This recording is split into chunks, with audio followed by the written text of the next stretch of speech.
parang pinagtaksi lang yung garden ko dito. Pero may babalik ko rin ito sa lalong madaling panahon.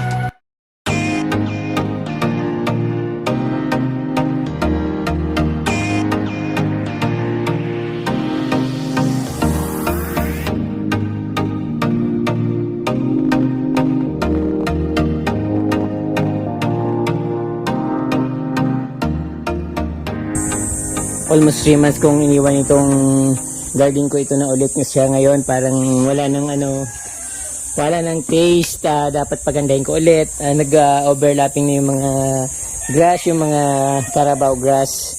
So nawala na yung ko dito, pathway. As ang tataas na ng mga ko. Dito? Persian shield na wala rin yung ibang mayana ko kasi natabunan sila ng Persian shield. Then yung mga ko dito, yung mga croutons, sinadya ko talagang ilagay yan dyan para magkaroon ng kulay dito. Then tumaas na yung aking apal, ubod. Ngayon, makapal na ulit. Kailangan kong putulin.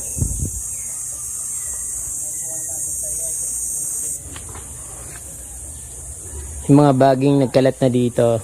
So madilim. At kailangan talagang pagandahin ulit.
Sobra kapal ng damo.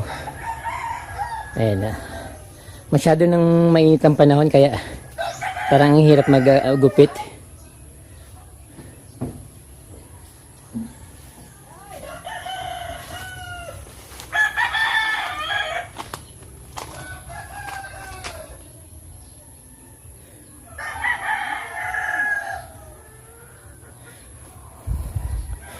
Parang pinagtaksilan yung garden ko dito. Pero may babalik dik ko rin ito sa lalong madaling panahon. Madali lang yan.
Ayan po mga kapromdi, medyo na siya, malinis na, nabawasan na yung damo, maaliwalas na ulit tingnan.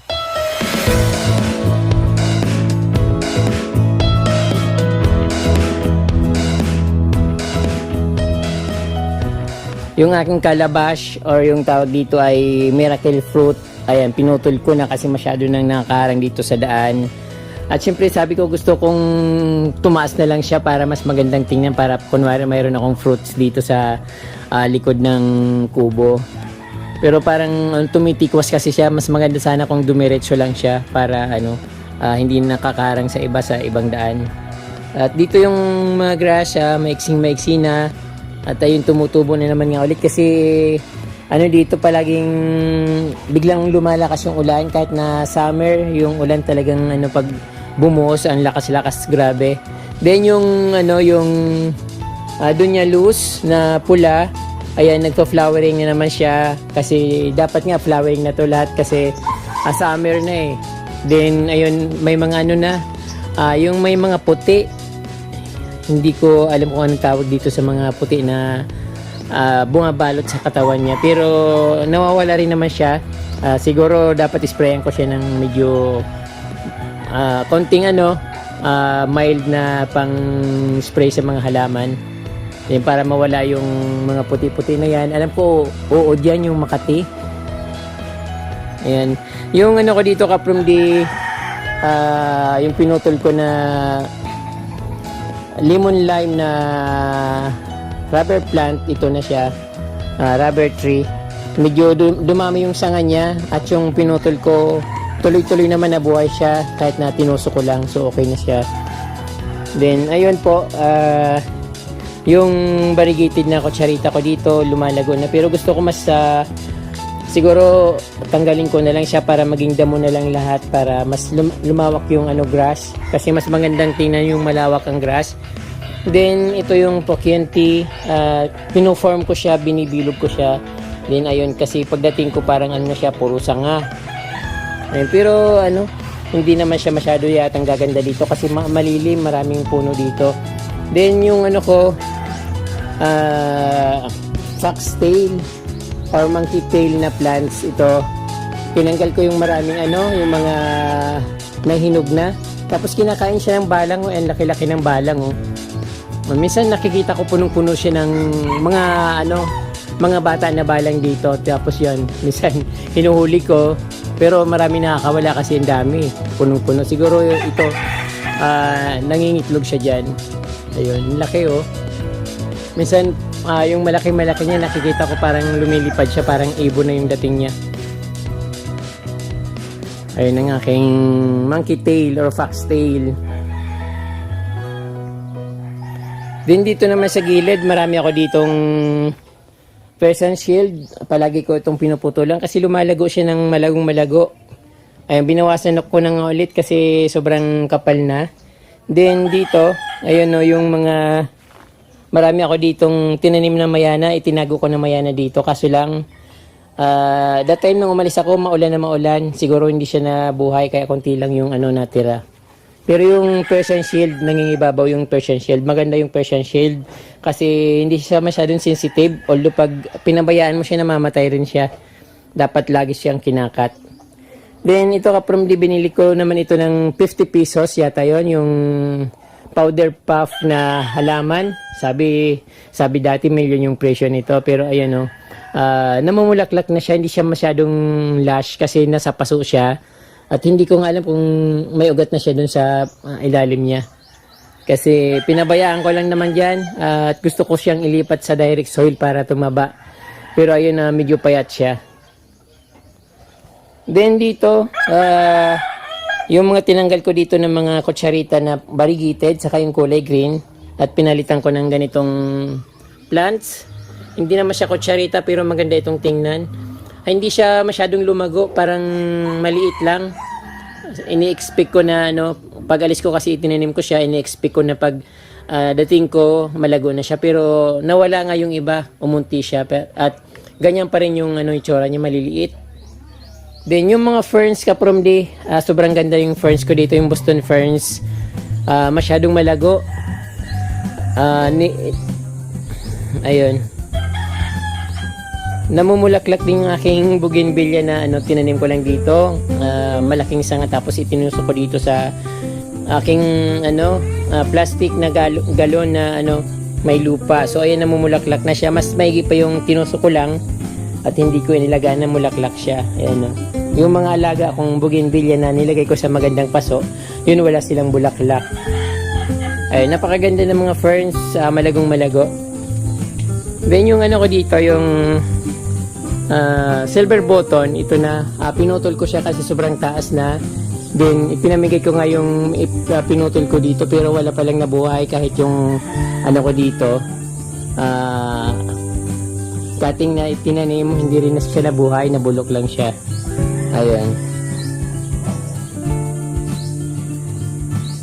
So dito naman kapramdi yung malago dito na ano, naisip ko na mas magandang punuin ko na lang dito ng ano, Persian shield kasi siya yung nag-i-exist dito sa ano, sa part na ito. Maganda yung Persian shield dito, maya-maya pinuputulan ko kasi masyadong malago. Sabi ko gusto kong makulay dito kaya inilagay ko yung mga ano dito, mga croutons na nakapat, pero mas maganda yata yung Persian shield dito kasi mas madalas yung ano, mas madaling lumaki. Tapos yung ibang ano namamatay, katulad nito yung kutsarita na variegated, so nawala yung mga dahon niya. Dalawa yung ganyan ko, pero ganun din nangyari, nawala rin yung mga dahon. Iiwan ko lang kung makaka-recover siya, at hindi ko rin alam kung bakit siya namamatay. Ayun, mga aking croutons ko dito. So yung Eugenia na variegated, pinutol ko na, dati na malago na siya, parang minamarkot ko. Then yung tinanggal ko na namarkot ko na may isang ugat, namatay din, parang useless yung pagmamarkot ko. Minadali ko kasi sabi ko aalis ako, baka pagdating ko lalabas na yung ugat. So wala naman nangyari. Pagdating ko ano siya, malutong na kasi sobrang init. So ayun kaprom di yung ano ko dito, medyo hindi magandang tingnan kasi yung ano, yung init ba, masyadong maliwanag, light siya masyado sa camera. So ito munang kapiranggot na ito kaprom kasi ito pa lang naman yung naayos ko at hindi ko pa nga nire-restore yung mga halaman. Ayan po mga kaprom, marami po salamat sa inyong panunod at sa walang sawang pag-support, at shoutout po muna kay Ma'am Vina Simeon at kay Ma'am Liberty D. Guzman. At ayan po, marami pong salamat sa inyong panonood, at kung hindi pa kayo nakasubscribe at bago lang po kayo sa Certified From The Channel, huwag niyo pong kalimutan mag-subscribe at pindutin po yung notification bell para updated po kayo sa aking mga bagong post na videos. Marami pong salamat at Diyos mabalos.